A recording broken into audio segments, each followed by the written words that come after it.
Greetings everyone. I welcome you to yet another lecture of DSSB Reasoning Boot Camp. आज का paper हमारा PGT English main 23 जुलाई 2021 का paper है। तो चलिए शुरू करते हैं और हाँ, अबाइड बाय द टाइमिंग्स। चलिए आगे चलते हैं।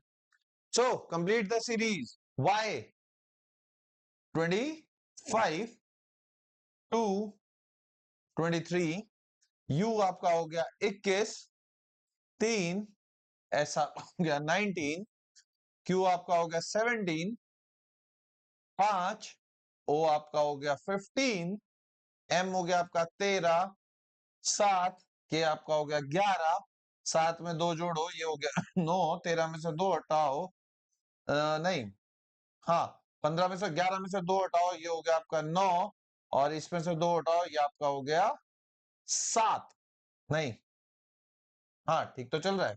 चलिए तो ये आ गया आपका आई 9 7 आपका हो गया जी I9 चलिए आगे की ओर बढ़ते हैं। अगला क्वेश्चन CXE यानी कि 3 24 5 6 21 8 9 18 11 देख के ही पता चल रहा होगा 3 3 का प्लस हो रहा है यहाँ पे 9 और 3 12 यानी कि मेरा L यहाँ 3 का माइनस चल रहा है 15 यानी कि मेरा O 5 और 3 8 8 और 3 11 11 और 3 14 यानी कि NLON loan is the right answer. Numbers पता कीजिए आंसर आपको मिलता जाएगा यानी कि अल्फाबेट सीरीज का ये हो गया क्वेश्चन 2। तीसरा क्वेश्चन ये भी अल्फाबेट सीरीज हो जाएगा। आज हम काउंट करेंगे कितने क्वेश्चन हमारे अल्फाबेट सीरीज वाले चैप्टर से जनरली डीएसएसबी के पेपर में आ रहे हैं। मैंने आपको पिछले भी पेपर को सॉल्व करते टाइम बताया था ऑलमोस्ट हर पेपर में 3 से 4 क्वेश्चन आपके अल्फाबेट सीरीज से सॉल्व हो जाते हैं। अलग अलग तरीके से अल्फाबेट सीरीज है, नंबर आगे और पीछे के याद होने चाहिए। Reasoning made easy chapter 1 alphabet coding and decoding, reasoning boot camp chapter 1 alphabet series, दोनों में आपको याद करने में आसानी मिल जाएगी। चलिए ऑड वन आउट निकालना है। KOLMN 11 15 12 14 13 G7 D4 F6 E5 C3 V22 Y25 Z26 X24 W23 P16 Q17 D4 R18 और T20 माफ कीजिएगा। चलिए क्या आप बता पाएंगे ऑड वन आउट?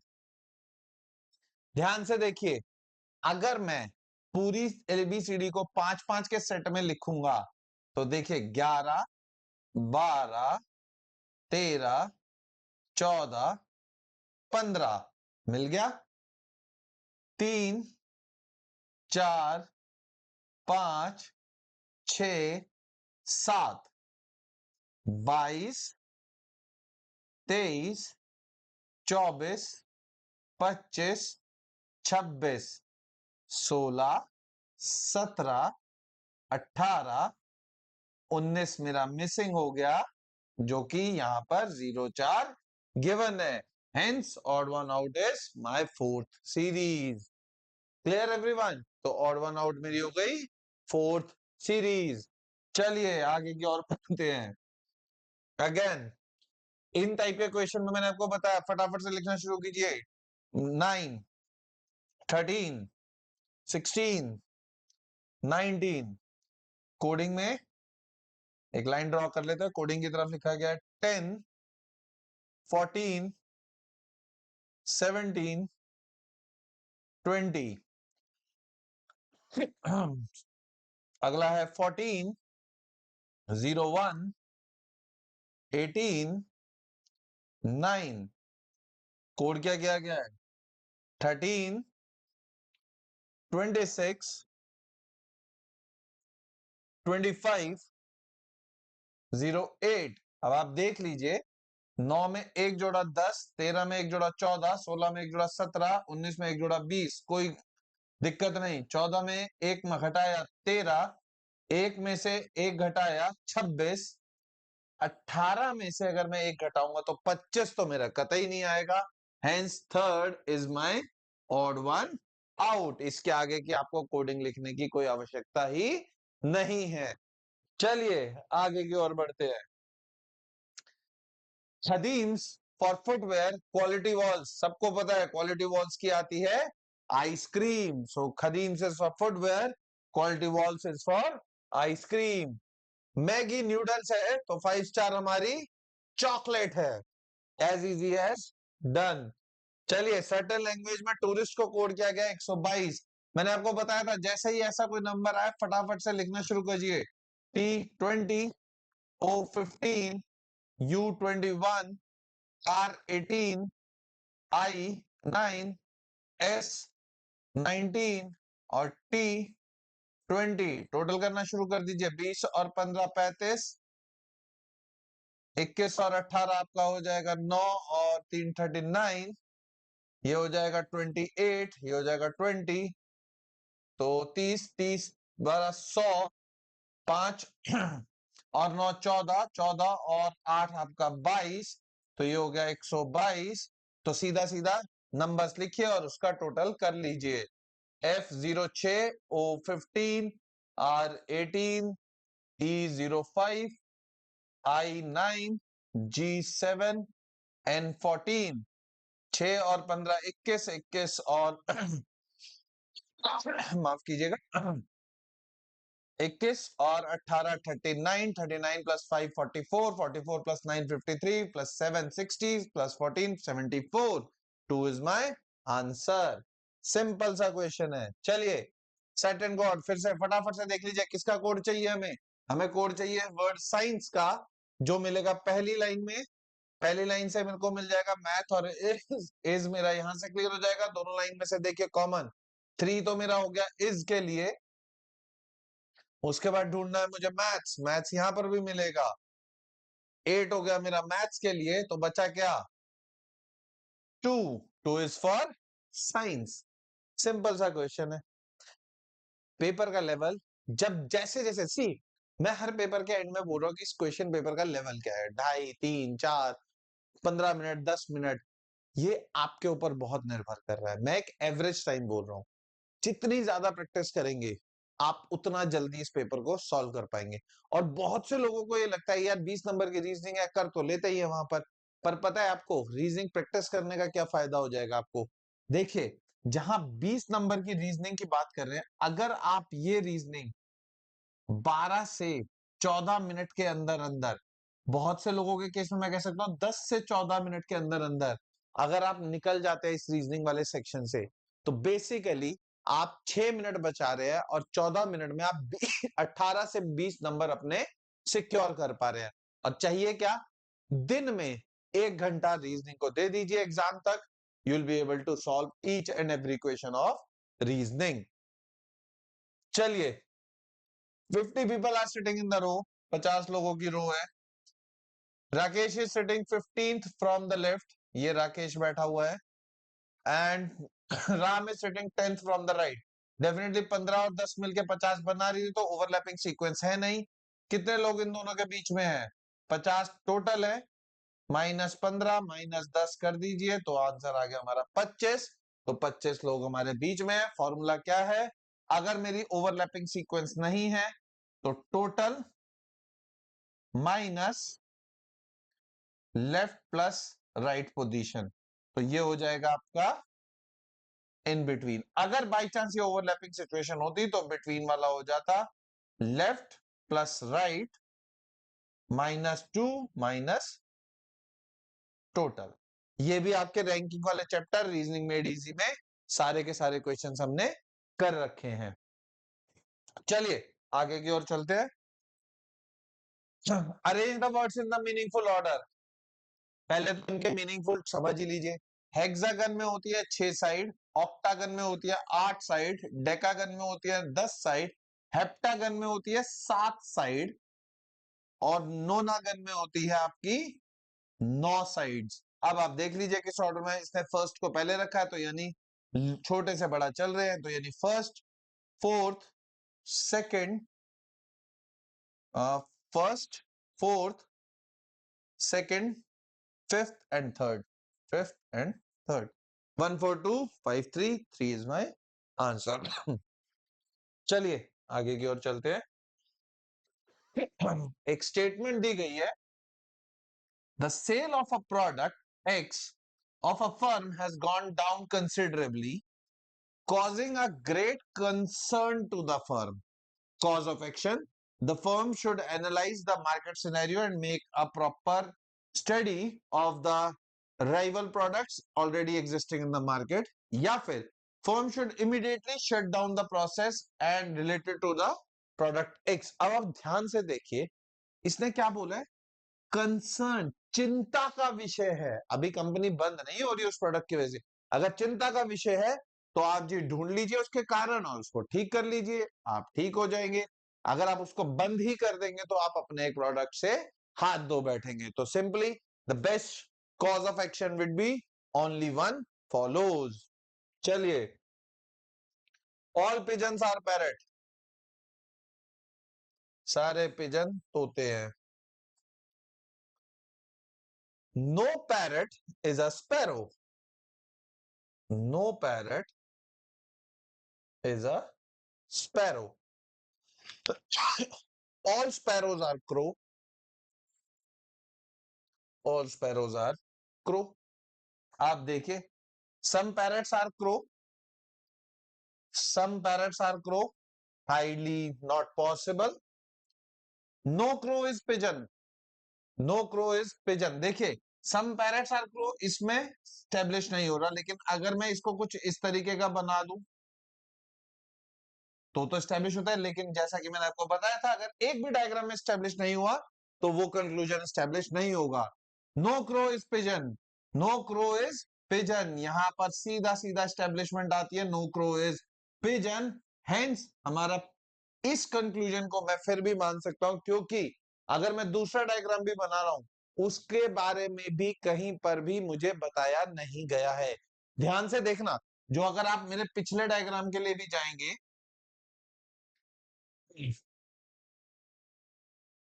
जो ये मैंने बनाया था, इसमें ये डायग्राम जो बनाया है ये मैंने इसका कंक्लूजन समझाने के लिए बनाया है। स्टेटमेंट से तो यही डायग्राम आया है मेरा। अगर स्टेटमेंट से ये डायग्राम आया, इन दोनों के बीच में कोई मेरा एंटिसिपेशन नहीं दिया गया, तो ओनली कंक्लूजन टू फॉलोज, सिर्फ मेरा कंक्लूजन टू फॉलो कर रहा है। चलिए आगे की ओर बढ़ते हैं। Out of the given options, three are similar in a certain manner, however one option is not like another. 11 का क्यूब, 9 का क्यूब, 8 का क्यूब, किसी का भी क्यूब नहीं है, 1 is the odd one out, is a. चलिए आगे की ओर बढ़ते हैं अगले क्वेश्चन पे। On reversing the numbers, which of the following will be the middle digit of the second highest of a new number? Reverse करने हमें नंबर, फटाफट से लास्ट डिजिट देख लीजिए, पूरा लिखने की जरूरत है। लास्ट डिजिट 8, लास्ट डिजिट 7, यानी ये होगा मेरा second highest number, middle digit same रहेगी, 7 is the answer. With in 30 seconds हम इस क्वेश्चन को सॉल्व कर पा रहे हैं। चलिए आगे की ओर। कॉलीफ्लावर, ब्रिंजल, कैबेज, फूल गोभी, बैंगन, पत्ता गोभी, तीनों सब्जियां हैं, लेकिन अलग अलग टाइप की सब्जियां हैं, एक दूसरे से कोई रिश्तेदारी नहीं निभाएंगी। चलिए, क्वाड्रिलेटरल, स्क्वायर, रेक्टेंगल। अब मैं इसका आंसर आपको बता रहा हूं, ठीक है? अब आप इसको सॉल्व कर लीजिएगा, ये इसका आंसर है। आप ध्यान से सोचिए क्या क्या चीज कैसे है, तो आप थोड़ा सा वक्त लीजिए, 10-20 सेकंड, एक बार समझिए कि इसको ये क्यों क्या है। जिसको समझ आ जाएगा इस पार्ट को स्किप करिए, आगे की तरफ बढ़िए, जिसको नहीं आएगा आप ध्यान से देखिए। चतुर्भुज, क्वाड्रिलेटरल क्या होता है? जिसकी 4 भुजाएं होती हैं। वो ये भी हो सकता है, वो ये भी हो सकता है, वो ये भी हो सकता है, और वो ये भी हो सकता है। अब ध्यान से देखिए, ये चारों क्वाड्रिलेटरल है, तो क्वाड्रिलेटरल में आ सकते हैं स्क्वायर भी और रेक्टेंगल भी। अब रेक्टेंगल क्या है? ये, यानी इसकी दो साइड पैरेलल है और 90 डिग्रीज इसके एंगल हैं। 90 डिग्रीज इसके एंगल है। इसी रेक्टेंगल का एक स्पेशल केस क्या है, जिसकी चारों साइड बराबर है, 90 डिग्री पर है और प्रेजेंट कर रहे हैं मेरे स्क्वायर को। तो ये हो गया मेरा क्वाड्रिलेटरल, ये हो गया मेरा रेक्टेंगल और ये हो गया मेरा square. Clear? All square can be termed as special case of rectangle, but all rectangles can not be termed as squares. चलिए आगे की ओर बढ़ते हैं। Set of figures are given to you which are unnumbered. जो है यहां से मेरी सीरीज शुरू हो रही है। उसने बोला है कि सीरीज स्टेब्लिश हो जाएगी अगर किसी दो फिगर की पोजीशंस को मैं इंटरचेंज कर दूं, तो उसमें से पहली फिगर क्या होगी। ध्यान से देखिए, यहां से ये लोटा लुढ़का तो ये बॉल अंदर गई, ठीक है। अब यहां पर ये बॉल बाहर आ गई। कुछ स्टेब्लिशमेंट समझ आई? नहीं आई जी। चलिए फिर भी आगे की तरफ देख लेते हैं। इसमें भी ये बॉल अंदर की तरफ है। तो अगर मैं ध्यान से देखूं, तो अगर ये मेरी फर्स्ट है और ये मेरी थर्ड है, मैं एक बार को मान के चल रहा हूं, तो क्या ऐसा हो पाएगा कि एक बार अंदर एक बार बाहर की कोई सीरीज बन पाए? जी बिल्कुल बन पाए, अगर मैं 2 और 4 को इंटरचेंज कर दूं। तो देखिए, एक बार मुंह मेरा इस तरफ बना, फिर मेरा इस तरफ बनेगा, फिर मेरा इस तरफ बनेगा ऊपर की तरफ, उसके बाद मेरा ये लोटा सीधा हो जाएगा और उसके बाद मेरे इस लोटे का मुंह इस तरफ हो जाएगा। तो इसीलिए सेकंड और फोर मेरा इंटरचेंज हो रहा है। उसने पूछा है कि earlier of the two figure कौन सी होगी, तो सेकंड फिगर मेरी चेंज होगी फोर्थ फिगर से। This is clear case of how you visualise your things. चलिए आगे की ओर बढ़ते हैं। कंप्लीट करना है सीरीज को। ट्राइंगल सर्कल, ट्राइंगल अंदर चला गया, सर्कल के अंदर ये चला गया, तो इसको ये बनाइए, ढूंढ लीजिए, ऐसा कुछ सेट मिल जाएगा आपको, तो ये आंसर हो जाएगा। तो आपका आंसर हो जाएगा, नहीं नहीं नहीं नहीं नहीं, नहीं ऐसा नहीं, ट्राइंगल सर्कल, अब सर्कल के अंदर चला गया ट्राइंगल, ये और स्क्वायर, तो अब चला जाएगा स्क्वायर के अंदर एरो इस तरीके से। तो स्क्वायर के अंदर एरो इस तरीके से, ये रहा मेरा राइट आंसर। Clear everyone? चलिए आगे चलते हैं। ऑपोजिट ऑफ सी, देखिए पहली डाइस देखिए, सी बी ए दिख रहा है, तो इन दोनों में से कोई अपोजिट नहीं होगा। सी के साथ डी भी दिख रहा है, कोई भी अपोजिट नहीं होगा। भूल जाइए, ट्रिक्स विक्स की कोई जरूरत ही नहीं है। सी बी ए सी ई सारे लिखे हुए हैं सिवाय एफ के, तो सी के अपोजिट हो गया मेरा एफ। सिंपल। मुझे यही देखना ही नहीं है कौन सी trick match mix and match करे। जब ट्रिक्स की बारी आएगी तब हम ट्रिक्स यूज करना सीख लेंगे। चलिए मिरर में देखिए इस इमेज को, तो क्या दिखाई देगा जब आप मिरर में देखेंगे? तो ये एरो इस तरफ बन जाएगा। सबसे पहले तो यही बात देख लेते हैं। तो जी एरो इस तरफ बन जाएगा। एरो इस फिगर में भी इस तरफ बन रहा है, इस फिगर में भी इस तरफ बन रहा है। आप ध्यान से देखिए इस फिगर को, अब आप इमेजिन कीजिए इस तरफ। जब आप इस फिगर को इस तरफ इमेजिन करेंगे, तो ये जो ब्लॉक है ये बन जाएगा इस तरफ, और ये जो है लाइन ये आ जाएगी इस तरीके से। So this is going to be your right mirror image. Clear everyone? ये लाइन मिरर से दूर हो जाएगी, यहां पर ये पलट गई है। यहां देखिए इन चीजों का फर्क हो जाएगा। जब ये लाइन इस तरफ हो जाएगी, तो ये भी तो इस तरफ हो जाएगा, लेफ्ट राइट भी तो चेंज हो जाएंगे। इसमें और इसमें यही फर्क है, लेफ्ट और राइट का। So this becomes my right answer. Again case of visualisation. इसी के साथ पेपर हुआ समाप्त। पेपर की रेटिंग मैं इसको दे पाऊंगा मैक्सिमम ऑफ 3 आउट ऑफ 5 की डिफिकल्टी लेवल। सॉल्यूशन टाइम 12 से लेके 14 मिनट एट मैक्स, और फास्टेस्ट अगर आप इसको कर पाएंगे, थोड़ी सी ज्यादा प्रैक्टिस, तो 10 मिनट के अंदर इन सारे क्वेश्चंस को आप निकाल पाएंगे। तो 12 से 14 मिनट एवरेज टाइम होना चाहिए। Clear everyone? So keep liking, sharing and subscribing the channel. हम आते रहेंगे फटाफट से जब तक आपका DSSB टीचिंग नॉन टीचिंग बहुत सारे क्वेश्चन पेपर्स है, हर पेपर को हम लाते रहेंगे। अभी फिलहाल हमने कॉन्सेंट्रेट करा है 2021 में हुए हुए एग्जाम्स को। धीरे धीरे करके हम अपने पिछले एग्जाम्स की तरफ भी जाएंगे। Thank you all, keep practising hard, all the best for your exam.